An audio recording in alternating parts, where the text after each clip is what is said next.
There was a man named Mr. Collins. He was rich, filthy rich. He had businesses all over town, drove the latest cars, and lived in the biggest mansion.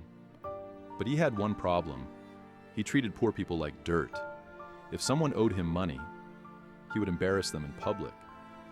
If a beggar stood near his car, he would shout at them to move away. His workers feared him because he never paid them on time and fired them without warning. Whenever he walked through the marketplace, people disappeared into shops or ran into alleys to avoid him. One day, life struck back. Mr. Collins fell seriously ill. His kidneys failed, and he needed a transplant urgently. His blood was rare, and he also needed a blood transfusion. His doctors told him the only way to survive was if someone donated a kidney and blood to him. He wasn't worried. He had money, lots of it.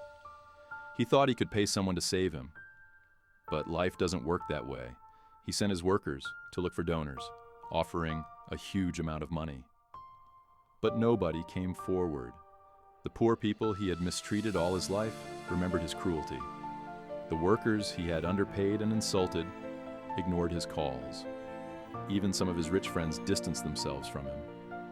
Lying in his hospital bed, Mr. Collins realized something terrible. His money was useless now.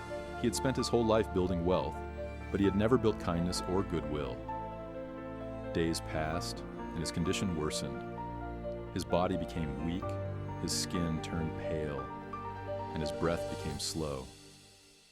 Then, one morning, he died, alone. Despite all his riches, he couldn't buy a single act of kindness when he needed it the most. When the news of his death spread, people in town didn't cry. They didn't mourn. Instead, they whispered, life gave him exactly what he deserved. And just like that, the man who once thought he was untouchable was gone, proving that, in the end, money and power mean nothing if you have no heart.